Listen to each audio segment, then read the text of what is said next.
Redynamiser l'entrepreneuriat en Afrique, RIA et New World TV vous présente votre magazine Éducation financière.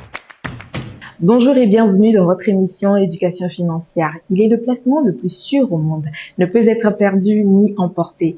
L'investissement immobilier, on en parle dans ce nouveau numéro d'Éducation financière et ce sera avec Monsieur Martial Katanou, directeur marketing et partenariat d'Afrique Créance. Et ce sera tout de suite après.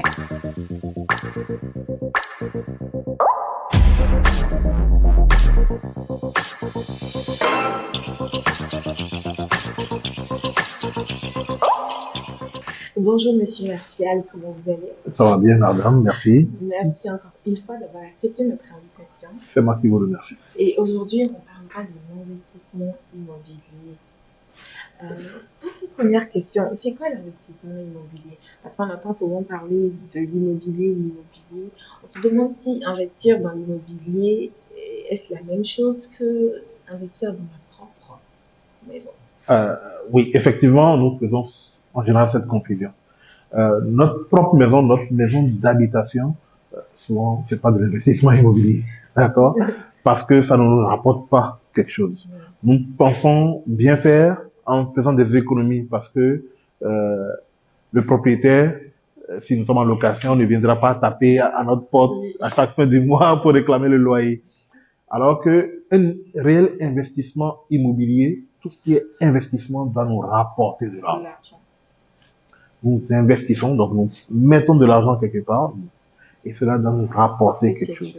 Donc le réel investissement immobilier sera de construire, soit d'acheter des terrains pour pouvoir les revendre de façon spéculative, donc les revendre rapidement en faisant une plus-value, ou bien construire une maison ou des appartements ou des bureaux que vous mettez en location et chaque mois ou périodiquement, que ce soit par mois, trimestriellement, semestriellement ou annuellement, un loyer vous est payé. Et là, vous avez réalisé un véritable investissement immobilier. Mais tant que c'est des résidences que vous-même vous habitez, ce n'est pas encore un réel investissement immobilier. Parce que ça ne vous rapporte rien. Parce que ça ne vous rapporte rien. Mais on peut investir dans une maison et y habiter, ni cohabiter avec des locataires? Oui, si vous avez des locataires, oui, d'accord. C'est de l'investissement aussi. Là, ça devient de l'investissement. Okay. Ça devient de l'investissement. Parce que simplement, vous percevez de l'argent en retour. Mais si vous, la partie que vous occupez vous-même, si vous n'allez pas vous auto-payer un loyer, en règle générale. Donc, cette partie sera soustraite de l'investissement. Et l'autre partie que vous louez, que vous mettez en location, que vous mettez à disposition d'autres personnes, d'autres individus, pour pouvoir recevoir en retour des loyers, là, cette partie sera considérée effectivement comme un investissement. Il doit sûrement avoir des risques dans l'investissement de l'immobilier parce que il faut aussi savoir quel terrain acheter, ou bien quand acheter ce terrain, ou bien combien de paquets de ciment faut-il pour... Il y a toujours des risques. Dans tout investissement, il y a toujours des risques. Le risque zéro n'existe pas. Donc, c'est la raison pour laquelle il faut d'abord commencer par planifier. La planification, elle est l'élément primordial quand on veut faire, indispensable quand on veut faire de l'investissement. D'accord? Il faut d'abord planifier. Toujours planifier ces investissements. Ouais. Parce que faites un tour dans nos villes africaines. Circulez, jetez un œil. Vous allez voir beaucoup de bâtiments, soit qui sont inachevés, soit qui sont achevés, mais qui sont occupés en partie. Ils ne sont pas entièrement occupés. Que ce soit des bâtiments d'habitation, ou de bureaux, ou de commerce. Circulez un peu dans nos villes africaines, vous le remarquez aussi. Et cela par manque de planification. Simplement, qu'est-ce que nous faisons en Afrique?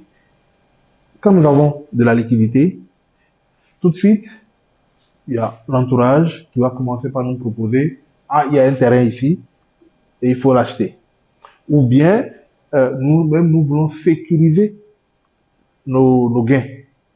ce que nous avons gagné dans d'autres activités. Dans nos activités classiques de commerce, ou bien même une partie de notre salaire, et ainsi de suite. Nous voulons le sécuriser. Et pour nous, on nous a toujours dit que la terre ne ment pas. La terre ne ment pas, la brique ne pourrit pas. La terre ne trahit jamais, les briques ne pourrissent pas. Donc, on se jette tout de suite, sans autre forme de réflexion, sans autre forme de planification, et on achète des terrains. On commence par acheter le premier terrain. Parce qu'il faut que j'ai un titre.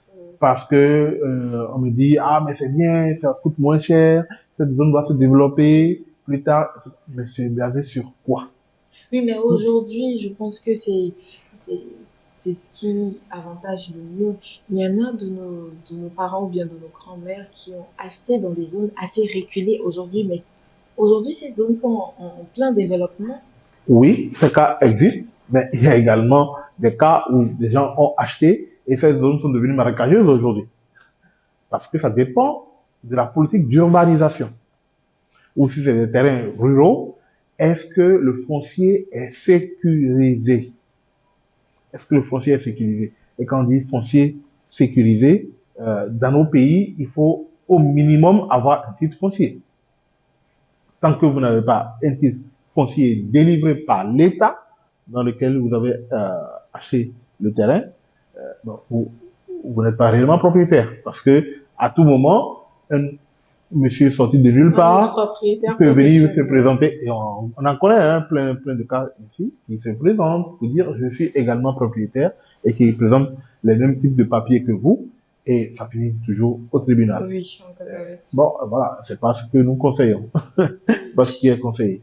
Donc, les précautions à prendre, d'abord, il faut passer par un officier de justice quand vous voulez acquérir un terrain. L'officier de justice, en l'occurrence, c'est le notaire. C'est le notaire qui aura à charge de vérifier si ce terrain dont vous voulez acquérir la propriété et appartient effectivement à celui qui déclare en être le propriétaire. Donc, le notaire, il est payé pour cela. Et en l'occurrence, il sera le représentant de la justice. Et si lui, il atteste que effectivement, celui-là qui veut vous vendre le terrain en est effectivement le propriétaire, ok, dans ce cas, vous pouvez y aller.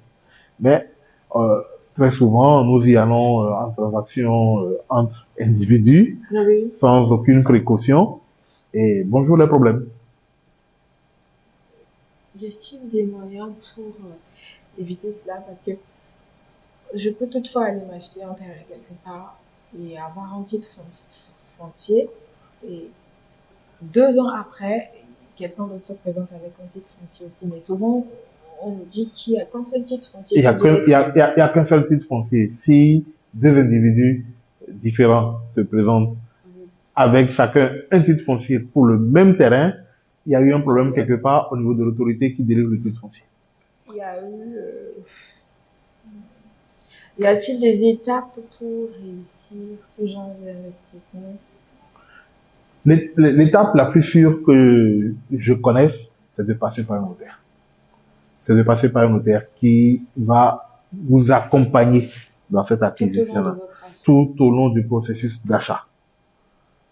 Autre moyen serait illusoire. Serait dire bienvenue les problèmes. Bienvenue les problèmes. Si vous voulez avoir des problèmes, si vous voulez continuer par avoir des problèmes, bon, allez-y, libre à vous. Mais moi, je vous conseillerais de faire confiance à un notaire.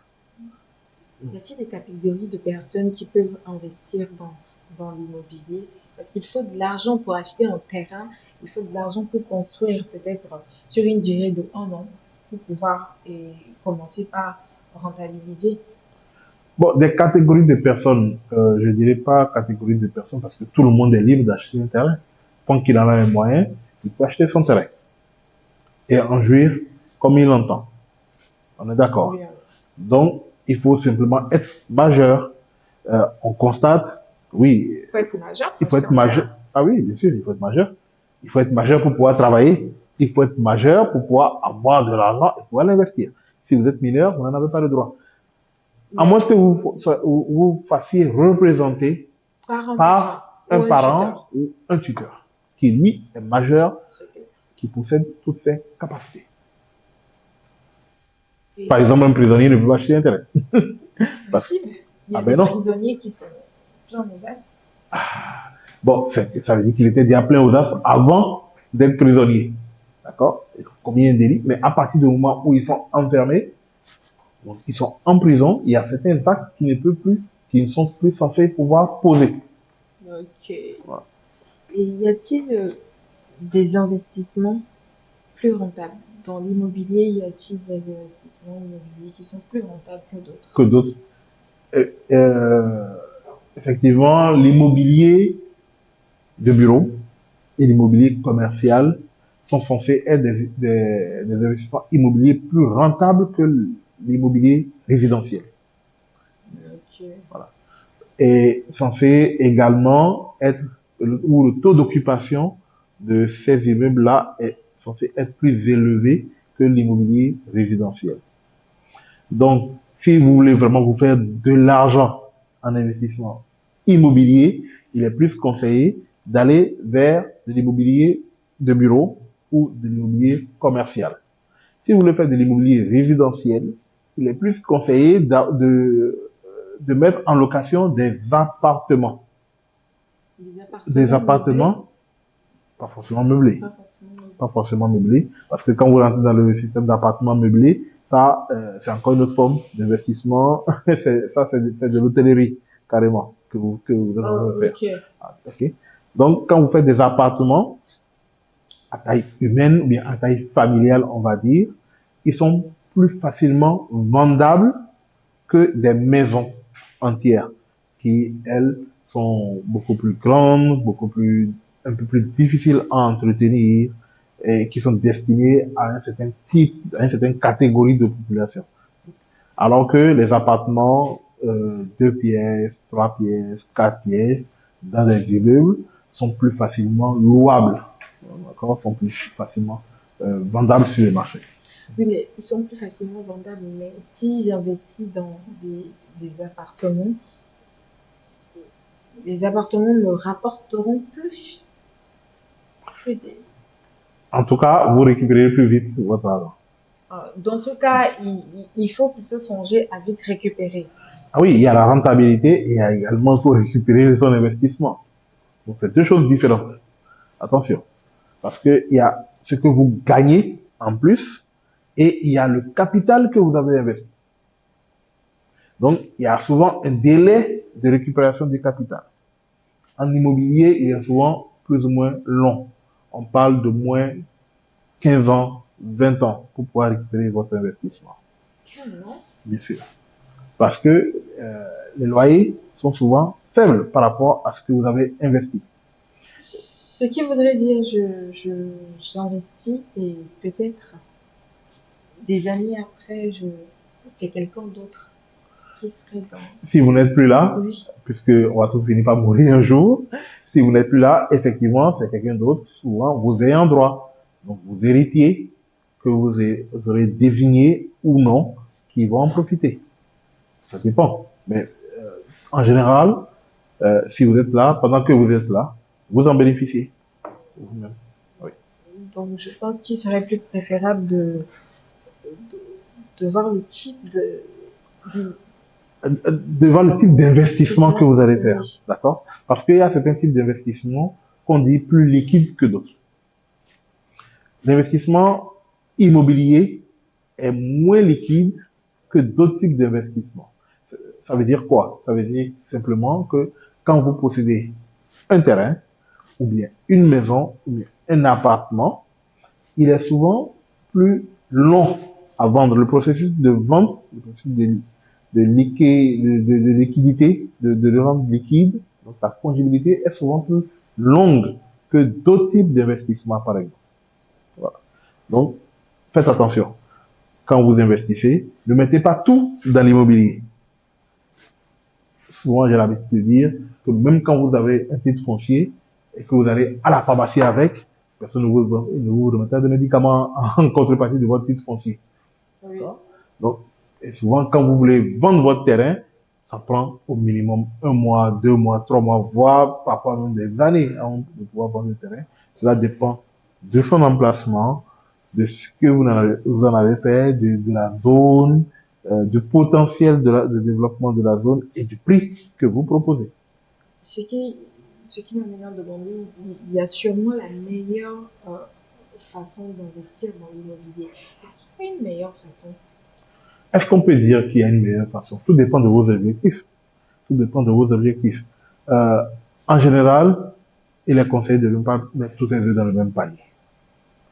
Quand vous achetez un terrain ou une maison quelque part et que vous avez, Dieu faisant grâce, des moyens de faire plus, ne restez pas figé à cette zone-là. Aujourd'hui, il vous est possible de changer de zone. Parce que la zone dans laquelle vous investissez aujourd'hui, demain, elle peut être déclarée d'utilité publique. Et vous pouvez être dépossédé de votre bien. Oui, mais dans ce cas, il y a Évidemment, quelque contre, chose. oui, contre le dédommagement de la part de l'État. On ne vous dépossède pas entièrement comme ça sur un coup de tête. Mais il y en a qui disent que les dédommagements nous avantagent mieux. Euh, en général, le dédommagement est fait sur certaines bases, dont notamment le prix au mètre carré au moment où le dédommagement est en train d'être fait. Prix au mètre carré qui est calculé par le pouvoir public et qui est connu. Ok. C'est assez compliqué l'immobilier et je pense que toute personne voulant investir dans l'immobilier doit sûrement se faire former ou soit engager quelqu'un Euh, qui sera peut-être H24 sur ses offres. non, pas nécessairement. Pas nécessairement, parce que si vous engagez quelqu'un qui doit suivre vos investissements immobiliers au jour le jour, ça voudra dire que vous devez le payer. Oui. D'accord? Donc ça voudra dire que ce que votre investissement immobilier vous rapporte est suffisamment important pour pouvoir payer celui-là et que vous ayez encore des gains. Si c'est par exemple un terrain que vous achetez en milieu rural et qui n'est pas exploité, c'est pas la peine d'aller recruter quelqu'un pour pouvoir surveiller votre terrain, sauf si c'est un gardien. Et là, vous avez les moyens de payer le gardien. Mais par contre, si c'est un appartement ou un immeuble que vous avez mis en location et qui vous rapporte quelque chose chaque mois et que vous n'avez pas le temps de vous en occuper, effectivement, il serait judicieux de le confier à un agent immobilier qui, lui, sera spécialisé pour pouvoir encaisser les loyers, vous transmettre ce qui vous revient en retenant au passage ses commissions. Et c'est quoi le rôle des huissiers? Bon, les huissiers sont également des officiers de justice qui, en général, interviennent quand il y a problème. Quand il y a problème, c'est-à-dire que vous avez des locataires qui, Des locataires problématiques. de bonne ou de mauvaise foi, n'arrivent plus à remplir leurs obligations contractuelles vis-à-vis de vous, le propriétaire. Donc, ça veut dire qu'ils n'arrivent plus à payer le loyer, ou bien ils payent le loyer régulièrement, mais cause des dégradations dans l'immeuble d'une façon ou d'une autre. Là, vous faites appel à cet officier de justice pour qu'il vienne constater les dégâts ou bien le manquement causé par l'occupant de votre local. Mais aujourd'hui, il y a des huissiers qui proposent des contrats aux locataires avant de prendre partie, Avant de prendre possession des avant lieux. de prendre possession des lieux, autant pour moi, avant d'habiter dans la maison, ils vous proposent un contrat que vous devez signer. Évidemment, quand vous louez un appartement, que ce soit pour y habiter ou bien pour des bureaux ou faire du commerce, vous devez obligatoirement signer un contrat. De la même manière, contrat qui est souvent proposé par le propriétaire des lieux. Oui. Il vaut mieux signer un contrat. Ce contrat, il est toujours à une durée déterminée. Souvent, c'est 1 an renouvelable. C'est le plus simple et c'est le plus courant que les deux parties doivent signer, propriétaire et locataire. C'est ce contrat qui vous lie et qui détermine votre collaboration, votre partenariat tout au long de la durée de vie de ce contrat-là. Voilà. Si vous faites autre chose en dehors de ce contrat pourra toujours vous être opposé.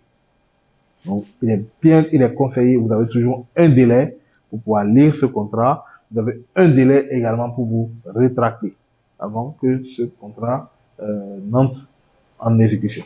Véritablement. Est-il vrai que 90% des millionnaires le sont devenus en investissement dans l'immobilier? Ah, ça, je ne suis pas sûr de ce chiffre, de ce pourcentage de 90%, et je ne suis pas sûr non plus que les gens soient devenus millionnaires en investissant rien que dans l'immobilier. Je n'en suis pas sûr. Il y a d'autres formes d'investissement, la création d'entreprises, d'accord? Parce que immobilier, entendons souvent, c'est compris dans le terme, hein, c'est immobile. C'est immobile. Ça laisse sur place. Et donc, pour pouvoir le faire bouger, c'est difficile. Essayez de faire bouger une maison. Impossible. Impossible. Donc, pour pouvoir le rendre liquide, c'est plus compliqué. Alors que quand vous créez une entreprise, vous créez de la richesse. Vous créez de la richesse pour vous-même, vous créez de la richesse pour autrui. Et là, vous êtes plus enclin à devenir plus riche, comme on dit, de façon familière. Ne pas rester sur un seul investissement. Il faut toujours diversifier ses investissements. Toujours diversifier ses investissements. De nos jours, quand tu décides de quitter une maison, c'est maintenant que le propriétaire te propose de rester afin de finir l'avance que tu as eu à verser. Est-ce que ça va dans l'avantage du propriétaire ou plutôt du locataire? Bon, évidemment, vous n'êtes pas obligé de respecter cela. Si vous avez un propriétaire qui vous propose de rester alors que vous avez envie de partir, et suivant... Parce qu'il n'a pas les moyens pour vous rembourser ce que vous aviez versé avant d'entrer dans la maison. Cela voudra dire qu'il a utilisé la caution que vous lui avez versée à d'autres fins. Oui. Charge à lui, suivant les clauses de votre contrat, on en revient toujours au contrat, suivant les clauses de votre contrat de bail, charge à lui de vous remettre cette caution-là dans un délai qui est bien précisé dans le contrat, bien souvent. Oui, mais on est nombreux à habiter des maisons sans signer de contrat. C'est une faute. C'est une faute. Il faut éviter cela. À partir d'aujourd'hui, adressez-vous à votre propriétaire et exigez-lui un contrat. S'il n'en a pas à vous proposer, allez vers des officiers de justice, des officiers publics, comme les notaires, les huissiers. Ils vous proposeront des contrats que vous proposerez à votre propriétaire. Est-ce qu'un propriétaire peut mettre dehors un locataire si il ne respecte pas le contrat? S'il ne respecte pas le contrat, effectivement, c'est toujours prévu dans la loi. Il peut effectivement le mettre dehors après un certain nombre de rappels à l'ordre. Il ne peut pas le mettre dehors tout de suite. Tout de suite, d'office, non. Et il faudrait que, idéalement, cela soit constaté par un officier de justice qui est justement l'huissier. Et que doit-on savoir avant de s'engager dans l'immobilier? Est-ce qu'on doit peut-être aller nous faire former? D'abord, informez-vous. Informez-vous sur le type de bien que vous voulez acquérir et quel avantage cela vous apporte-t-il. Il ne s'agit pas de faire du n'importe quoi. Donc, il faut faire de la planification. Moi, je conseille souvent de ne pas avoir plus de terrain que le nombre d'enfants que vous avez, par exemple.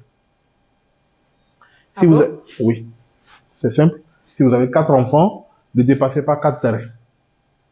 Là, vous serez équitable en répartissant un terrain par enfant. Ou même mieux, vous pouvez créer ce qu'on appelle une société civile immobilière. Et tous vos biens appartiendront à cette société civile immobilière. Votre conjoint ou vos conjoints, vos enfants pourront être actionnaires de cette société civile immobilière. Et donc, les biens demeurent dans la communauté. Donc, demeurent propriété de toute la famille. Et non plus de vous seul, ou bien seulement de votre épouse, ou bien seulement de tel ou tel autre enfant. C'est une manière également de garder la cohésion familiale. Et ça pourrait engager de mauvaise gestion? Ça pourrait engager de mauvaise gestion comme tout autre type de société. Donc, qu'est-ce qu'on fait? quand vous créez votre société familiale, donc société civile immobilière appartenant à la famille, et donc qui possède les biens de la famille, vous pouvez en confier la gestion à un gestionnaire, à un gérant mandaté pour le faire, et qui a l'obligation, suivant le mandat que vous aurez signé, de vous rendre compte. Donc de rendre compte à vous et à l'ensemble de la famille. Et quand sa gestion ne vous satisfait pas, vous pouvez mettre fin à son contrat. Vous pouvez mettre fin à son mandat. Ce n'est pas plus risqué. Au contraire, c'est beaucoup plus prudent. C'est beaucoup plus prudent. C'est beaucoup plus prudent que de vouloir le gérer par vous-même et d'être exposé à des erreurs probables. Pour acheter un terrain, je suis obligée d'amener des spécialistes sur le terrain pour voir le pour et le contre avant de m'engager. Non, vous n'êtes pas obligé. Vous avez votre argent, vous êtes libre de faire ce que vous faites. Aujourd'hui, on achète des terrains C'est conseillé. Vous n'êtes pas obligé, mais c'est conseillé d'avoir un spécialiste de l'immobilier avec vous qui pourra vous orienter. Mais la décision finale vous revient. Conseillez-vous à quelqu'un d'acheter un terrain dans une zone qui est souvent inondée? Ah, c'est la chose à ne pas faire. Oui, mais on peut l'exploiter pour d'autres fins. Ah ben, si vous voulez faire de la pisciculture, peut-être, oui, d'accord. Si vous voulez faire un champ de riz, parce que ça se fait dans les marécages, ok, d'accord. Mais si c'est pour y habiter, puisque les zones inondables sont a priori pas habitables. Donc, même si vous voulez y installer des bureaux, par exemple, ou bien des commerces, personne ne viendra louer votre bien qui est situé dans l'eau. C'est évident. Enfin, ça me paraît évident. Souvent, il y a certaines personnes qui font des prêts pour investir dans l'immobilier. Oui. Je me fais des prêts et je construis ma maison. Bien sûr. Je me dis peut-être que c'est risqué ou peut-être il y a certains locataires qui n'arrivent pas à remplir vite leur contrat. Supposons je suis censée payer à la banque le 18 du mois et mon locataire a eu un retard. Bien sûr. Comment suis-je censée faire? En général, le prêt est garanti. D'accord? Et les banquiers également, c'est des hommes. C'est des hommes et des femmes, c'est des humains. Ils savent comprendre quand on leur explique. D'accord? Ah oui? Oui, si ce n'est qu'un retard qui n'est que passager et qui n'est pas répétitif, il n'y a souvent pas de problème. Il n'y a souvent pas de problème. Mais c'est quand vous arrêtez complètement d'honorer vos engagements envers la banque qu'il peut y avoir problème. Là, la banque viendra vers vous dans un premier temps pour essayer de comprendre l'origine du problème. Si c'est un locataire indélicat ou défaillant pour une raison ou une autre, on vous conseillera de le remplacer simplement et de trouver d'autres locataires. Si vous n'arrivez pas à trouver de locataires, bon, là, il y a un problème. On va vous demander gentiment soit de revendre le bien à quelqu'un d'autre, ou bien la banque va procéder à la saisie du bien, simplement. D'accord? Parce que totalement la saisie du bien. Bien sûr, parce que elle est censée. Avec un dédommagement, je suppose. Ah non, pas de dédommagement, puisque la banque elle doit rentrer dans ses fonds. La banque, elle utilise l'argent de d'autres personnes pour pouvoir vous le prêter à vous. Et ces personnes-là, il faut bien que la banque les rembourse. Donc, elle peut, suivant la garantie qu'elle aura mise en place au début du prêt, elle peut aller jusqu'à la saisie du bien. Oui. Et cela, il y en a tous les jours. Dans ce cas, est-ce que ça va dans l'avantage du propriétaire de la maison d'aller faire un prêt pour pouvoir construire? Pourquoi pas? Puisque il n'a pas souvent, ses fonds à lui-même ne sont pas souvent suffisants pour pouvoir aller construire. Donc, il est obligé de faire appel à du crédit bancaire. Et donc, ça dépend de ce qu'il veut en faire. Si ce qu'il en fait lui rapporte plus que ce que lui coûte le crédit, évidemment, c'est conseillé de le faire. Évidemment, c'est conseillé de le faire. Mais si il va prendre un prêt pour aller construire dans une zone marécageuse où personne ne va vouloir habiter, ou bien il y aura plein de moustiques dans les maisons, évidemment, le banquier lui-même en faisant son analyse, ne lui accordera pas le prêt, soyez-en certains. Et au jour d'aujourd'hui, quel conseil donnerez-vous à quelqu'un qui souhaite investir dans l'immobilier? À quelqu'un qui souhaite investir dans l'immobilier, je lui conseillerais de faire une planification globale de ses investissements. De ne pas s'en tenir qu'à de l'immobilier. D'accord? Il y a d'autres types d'investissements qu'il peut faire. Mais s'il tient à faire de l'immobilier, qu'il n'aille pas au-delà de ses moyens. Qu'il n'aille pas au-delà de ses possibilités. Et de faire très attention, de faire appel à des spécialistes, par exemple, à des architectes, à l'étude de sol, parce qu'on a souvent des bâtiments qui commencent, on monte 1, 2, 3 étages, Et qui s'écroule. Après ça s'écroule.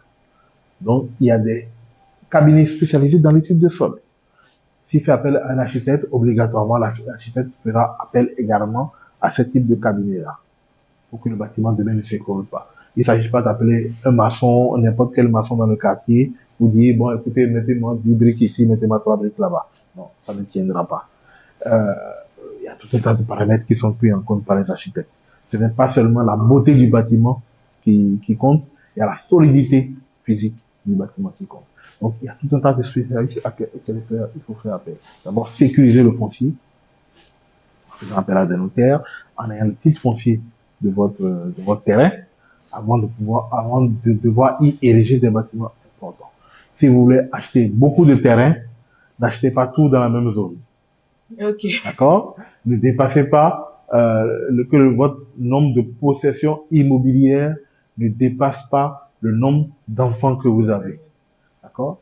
Si vous avez beaucoup d'immobilier, mettez le tout en commun dans ce qu'on appelle une société civile immobilière, par exemple. Voilà. Ce sont là quelques conseils en termes d'investissement immobilier que nous pouvons donner là tout de suite. Ok. Monsieur Martial, nous vous remercions encore une fois d'être passé dans cette émission. C'est moi qui vous remercie pour l'invitation. Merci beaucoup. Merci. On se retrouve la prochaine fois, peut-être d'ici. Plaise à Dieu. Chers téléspectateurs, nous sommes arrivés à la fin de cette émission. Merci beaucoup de l'avoir suivi encore une fois. Et surtout, informez-vous et renseignez-vous avant de vous lancer dans l'immobilier pour éviter des problèmes à la langue. Merci et à la prochaine.